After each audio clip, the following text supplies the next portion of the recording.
안녕하십니까?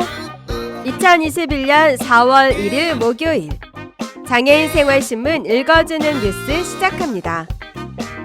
오늘의 장애인 생활신문 읽어주는 뉴스 4건입니다. 하나, 인천시 장애인 생산품 등 약자기업 제품 공공구매 확대, 지난해 실적 대비 10% 이상. 둘, 인천시 인천형 긴급복지 선정기준 완화, 6월 말까지 연장, 기준 중위소득 100% 이하, 재산기준 3억 5천만 원 이하, 금융재산 1천만 원 이하로. 셋, UN 장애인 권리협약 선택의정서 비준 촉구, 김예지 국민의힘 의원 결의안 대표 발의. 넷, 올해부터 생계급여 수급 한부모에게도 아동 양육비 지원, 지역사회 통합돌봄법 제정 추진, 발달장애인 주간활동 서비스 9,000명, 저소득층 본인부담 기준금액 인하입니다.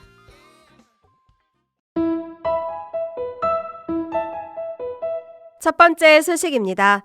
인천시가 코로나19로 어려움을 겪고 있는 사회적 약자기업의 제품에 대한 공공구매를 늘리기로 했습니다.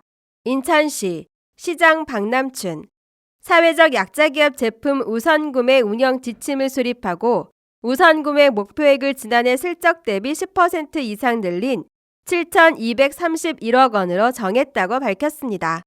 이번 조치는 저출산 고령화 시대를 맞아 다양한 사회 문제 해결의 대안으로 사회적 기업에 대한 관심이 높아지고 공공조달 정책으로 사회적 약자기업을 배려해야 한다는 요구가 커지고 있는 것에 부응하고자 마련됐습니다. 사회적 약자기업에는 소기업, 소상공인, 여성기업, 장애인 기업, 중증장애인 생산품 생산시설, 장애인 표준사업장, 예비사회적 기업, 사회적 기업, 사회적 협동조합, 자활기업, 지역재활센터, 마을기업, 협동조합 등이 포함됩니다.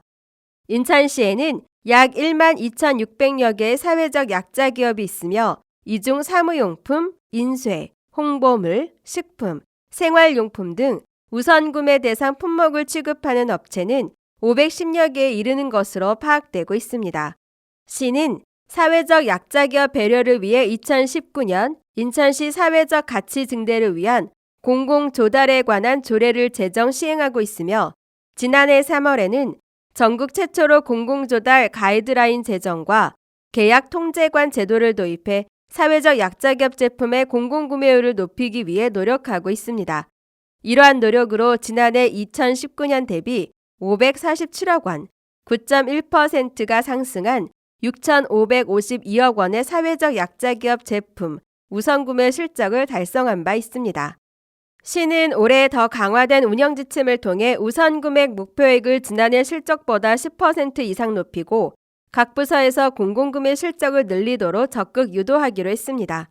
먼저 실질적인 효과와 파급력이 높은 수의 계약 제도를 적극 활용할 방침입니다. 1인 견적 수의 계약을 관련 법 규정에서 허용하는 최대 범위로 확대 운영하고 중증장애인 생산품 생산시설은 금액에 관계없이 수의 계약이 가능하도록 할 예정입니다. 계약 통제관에 의한 사전검토 시스템 이행도 강화합니다. 1인 수의 계약으로 우선 구매 대상 품목 구매 시 사전 검토를 의무화해 구매 실적이 저조한 분야를 배려할 예정입니다.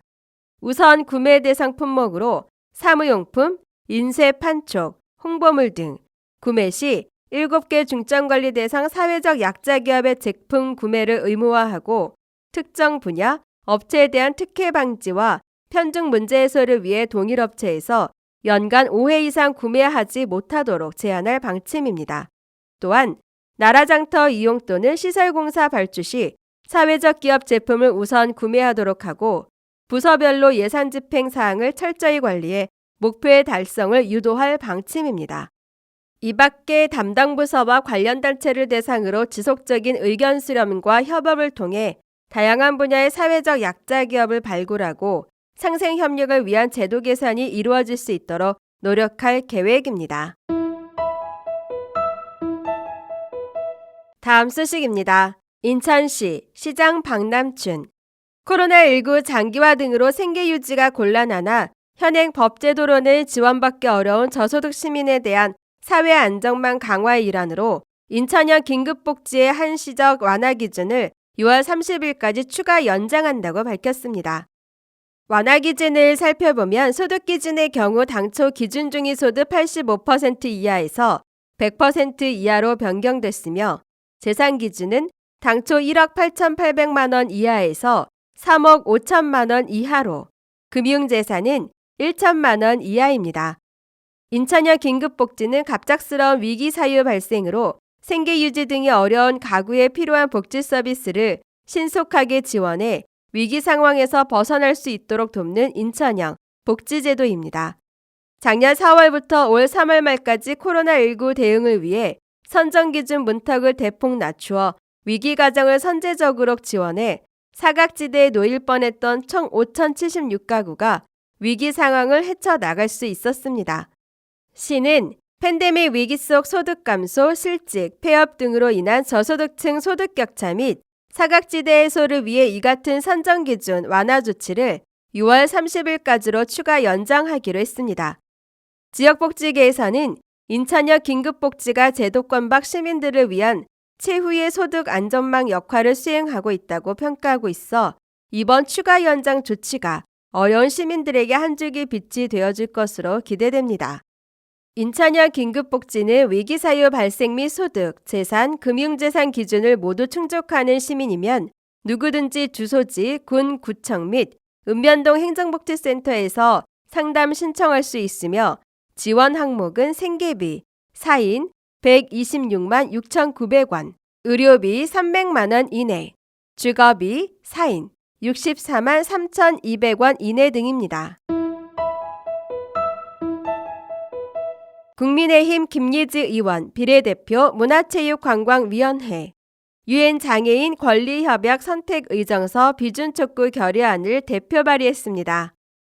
김예지 의원은 3월 31일 국회 소통관에서 기자회견을 열고 유엔 장애인 권리협약은 장애인의 권리와 존엄성을 보호하고 자립에 대한 존중을 촉진하기 위한 국제조약이며 선택의정서는 개인 진정제도와 직권조사를 바탕으로 권리협약의 실효성을 담보하는 의정서이지만 정부는 이에 대한 비준을 유보하고 있다며 모든 장애인이 차별의 굴레에서 벗어나 헌법이 보장하는 자유와 권리를 누리는 사회를 만들기 위해 결의안을 대표 발의한다고 밝혔습니다.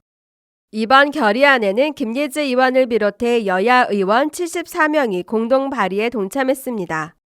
결의안은 국회는 정부가 유엔 장애인 권리협약 선택의정서의 조속히 비준해 유엔 장애인 권리협약의 실효성을 높이고 장애인의 권리와 천부적인 존엄성을 적극적으로 보장해야 한다는 것에 공감하며 정부가 유엔 장애인 권리협약 선택의정서를 조속히 비준하기를 촉구하는 동시에 정부의 비준을 위한 절차가 순조롭게 이루어지도록 국회는 모든 노력을 강구할 것을 결의한다는 내용을 담고 있습니다.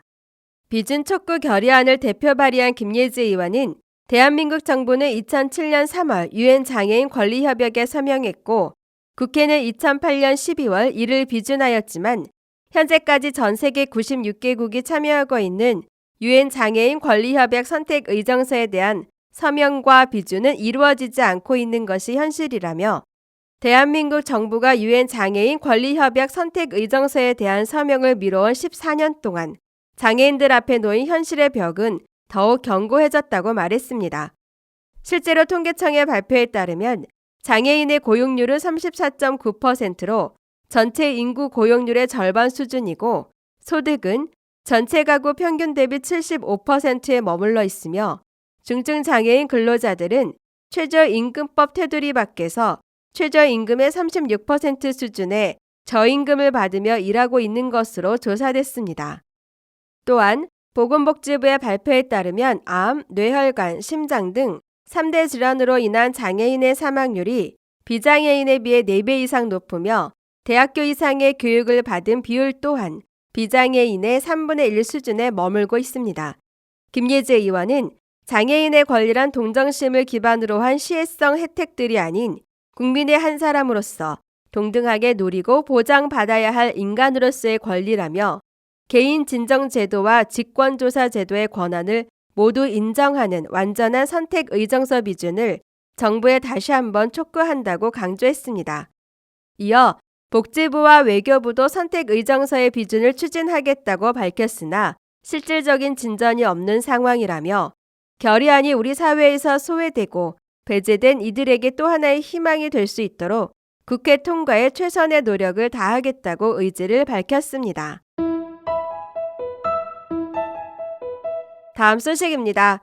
정부는 세종청사에서 제5차 사회관계 장관회의를 개최하고 포용국가 사회정책 추진계획의 추진 상황을 점검하고 개선이 필요한 부분을 반영한 2021년 이행계획을 3월 23일 발표했습니다.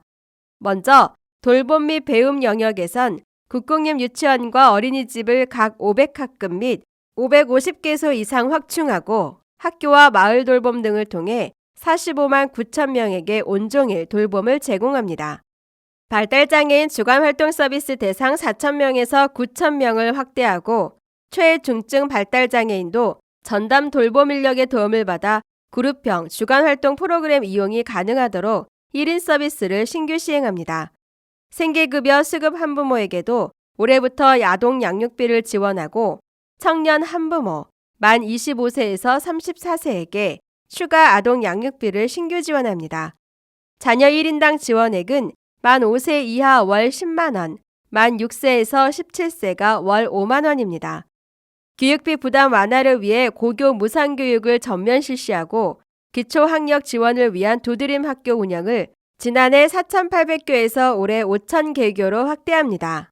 1. 슌민 노후 영역에선 중소중견기업 청년재직자 3만 명에게 내일 채용 공제를 지원하고 소상공인 지원을 위한 상권 르네상스를 5곳 내외로 선정합니다. 비정규직 근로자와 특수형태 근로종사자의 출산 전후 휴가급여를 보장하고 임신 중 육아휴직 허용을 위한 남녀고용평등법 개정을 올해 상반기 추진합니다. 하반기부터 5인에서 49인 소규모 사업장에도 주 52시간제를 실시하고 코로나19 저소득층, 장애인 등의 문화 이용이 축소되지 않도록 문화, 스포츠 강좌 이용권 지원도 확대합니다. 안정적인 노후 생활 지원을 위한 정부 지원, 노인 일자리를 80만 개 창출하고 공립 치매 전담형 요양시설도 지속 확충, 105개소에서 115개소로 합니다. 또한 시설이 아닌 지역 기반의 주거, 의료, 돌봄 등 통합 서비스 제공을 위해 지역사회 통합돌봄법 제정을 추진합니다. 소득 및 환경 안전 관련해선 특수형태 근로종사자에게도 실업급여를 적용하며 노인의 기본생활 보장을 위해 기초연금 최대 지급의 월 30만 원 대상을 소득 하위 40%에서 전체 수급자 하위 70%로 확대합니다.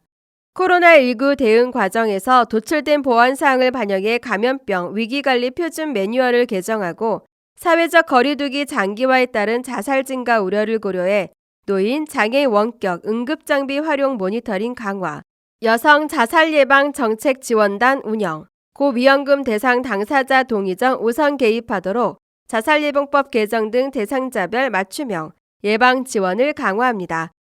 건강 및 주거, 지역, 영역에선 저소득층의 과도한 의료비 부담을 완화하기 위해 재난적 의료비 지원을 확대하고 지방의료원 등 지역 공공병원을 확충하는 동시에 필수 의료 제공을 위한 권역, 지역별 책임 의료기관을 추가 지정합니다.